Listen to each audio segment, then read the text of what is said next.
Trust me, I couldn't believe it either, but the rumors are true. One of the most historically worst, low bottom tier, garbage, bottom of the barrel franchises made a bad decision that they will most likely regret. Now, let me say real quick, if this is your first time watching my channel and you don't know who I am, I make videos talking about every team or everything really happening in the NBA or basketball in general. But when it comes to my favorite team, it's the Sacramento Kings. And you know what? That's just how it goes. You know, sometimes you were born into fandom and you don't really get to choose for yourself. But that's okay. I love my team. I love everything about them. I love the community. I love the Kings. But when it comes to watching them on the court, I've only had like one good season out of my entire life. And that's kind of what we're going to be talking about today, okay? I'm sorry if this video is all over the place and I'm just rambling like crazy. But when it comes to me talking about the Kings, I tend to just get way over myself and just start absolutely exploding. But what is it that I think was the mistake for this team? Or what was the thing that they regret? Because the thumbnail should have something along the lines of like Zach LaVine. He should be somewhere on there. And that's because I think the De'Aaron Fox trade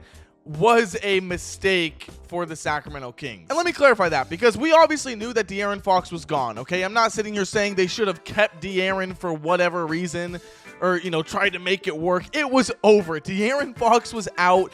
I honestly, as a fan, I didn't really think he was going to be the guy to bring the team to the finals, which is okay. That's no diss towards De'Aaron Fox. I'm not trying to be disrespectful, but his role as an NBA player, I think fits much better as that number 2, maybe even number 3 guy who is just like absolutely insane at the game and can be a huge, reliable player that you can, you know, have, but just not as your number 1 guy. Does that make sense? Like, his situation in San Antonio is perfect. The number 1 guy is Victor Wembanyama, but him being the number 2, the co-star, makes him just as much of a threat as if he was the number 1. I don't know if that makes sense. Okay, so yeah, the problem isn't the De'Aaron Fox trade itself or like how they moved De'Aaron Fox. To me, the big issue was trading for Zach LaVine. Now, let me also say, I love Zach LaVine. This is no disrespect towards any of these players, but I remember when we were having these conversations, when the rumors of a De'Aaron Fox trade were circling around, I was in Twitter spaces, I was having phone calls, I was texting people,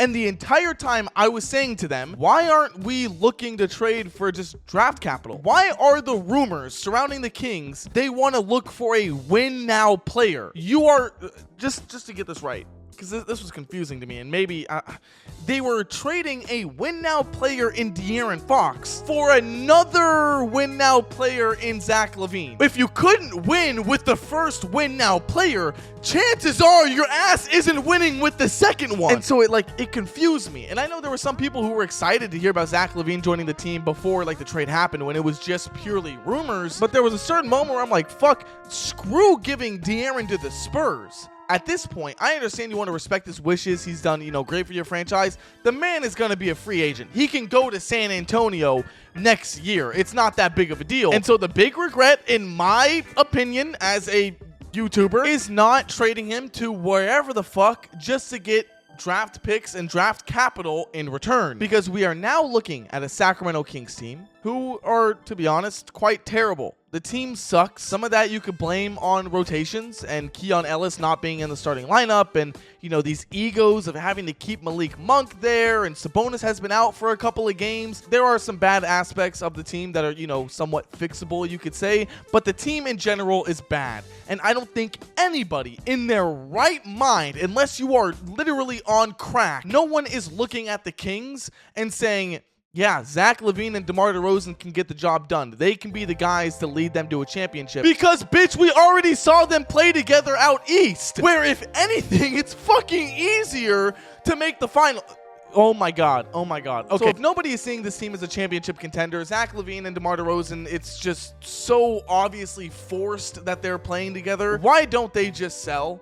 Why don't they just sell everything? And the really hard part now is you look at Zach LaVine and you go, well, why don't they just trade Zach LaVine and try to get some draft capital in return? Well, you're not going to get as much back for Zach LaVine as you would have for De'Aaron Fox. I mean, shit, the Chicago Bulls were giving him away for fucking Kevin Huerter. I would rather move the franchise myself, like pick up the arena and carry it all the way to Seattle than have to watch Kevin Huerter play on my team again. So where do I think the Sacramento Kings will actually find themselves for the next couple of years? In classic Sacramento Kings fashion, they are going to try to contend. They're going to try to go for the play-in spot. They're going to try to be the low-tier playoff seed. Even though the roster has obvious problems, players are maybe disgruntled. I know Sabonis has been wanting to talk to the front office about, you know, hey, what's the future of this team? But that kind of like scratching to win or scratching just for a small opportunity at a postseason game, not even a whole series, just a game, that does nothing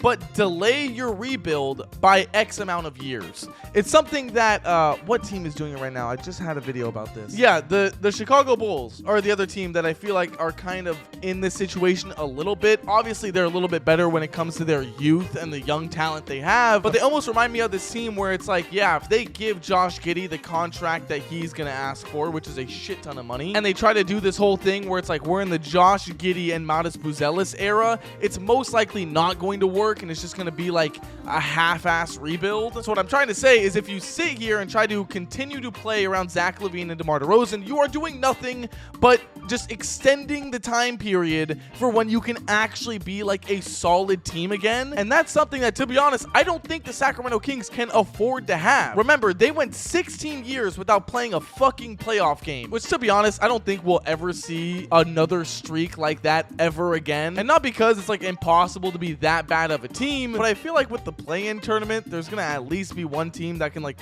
win the 2 games. But my question for you guys, and this is something that I've been seeing all over Twitter, Instagram, whatever, is would you rather see the Kings rebuild and play with a team that has like, you know, Keon Ellis, Devin Carter, Crawford, Isaac Jones, you know, just the young talent? Would you rather watch them, like just as a fan, watch games where they are the main guys and young players as the team goes to tank? Or would you rather watch the Kings try to pretend to be some sort of contender with DeMar DeRozan and Zach LaVine, where everybody's just upset because they keep on losing because they're clearly not fucking good enough? I mean, I'll tell you right now, I've been wanting to watch the young rebuilding team for some time. Before we traded De'Aaron Fox, that's the team I was wanting to have for the, you know, seasons to come. But if things couldn't get any worse for Sacramento, let's just go ahead and look at their draft capital for these future years. Okay, let's go ahead.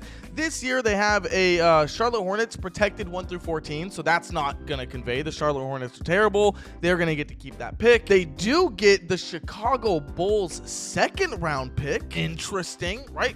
Totally worth value there. But what are their outgoing picks looking like? Oh, they gave their 1st round pick to Atlanta. And what is that down in 2031? San Antonio Spurs holds the rights to swap the Sacramento Kings 1st round pick in the year 2031. Now, if this was literally any other franchise, if this was the fucking Wizards or the Hornets or the Utah Jazz, literally any other franchise, I would have a sliver of hope that the team would be somewhat good by the year 2031 to where losing that 1st round pick wouldn't be detrimental to the team. Unfortunately, we're not talking about those other franchises. We're talking about the Sacramento Kings. And so this right here is where we have our big circle wraparound moment, right?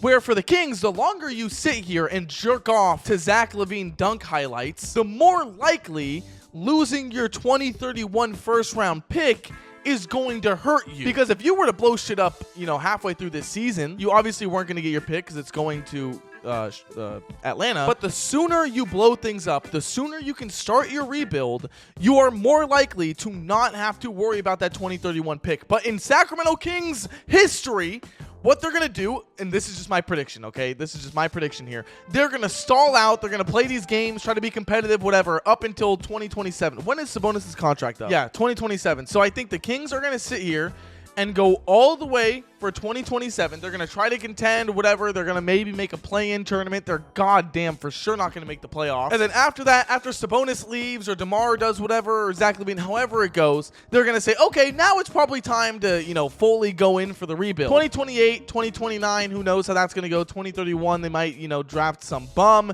And then you have 2031 where you might lose your pick to the San Antonio Spurs. That's just what it is. That's just what it is. They do have this Minnesota pick in 2031, which is interesting, but they'll most likely still be like a solid team by then, if I had to guess. But that's just how I see this team. Maybe I'm just thinking a little bit too hardcore and too, harsh on them. I know some people that are Kings fans or basketball fans in general just enjoy watching the games. They don't care about the future. They don't care about, tanking and trying to get a good draft pick. So maybe that's where I'm wrong, but you can let me know down in the comments because I read and respond to everyone. Once again, let me know, would you rather be watching that young tanking team or the current team that we're seeing right now try to push for something? Let me know in the comments. While you're down there, if you can like and subscribe, that would help out the channel a ton. My camera just died, so you're probably seeing a different screen right now, but I will see you guys in the next one. Later.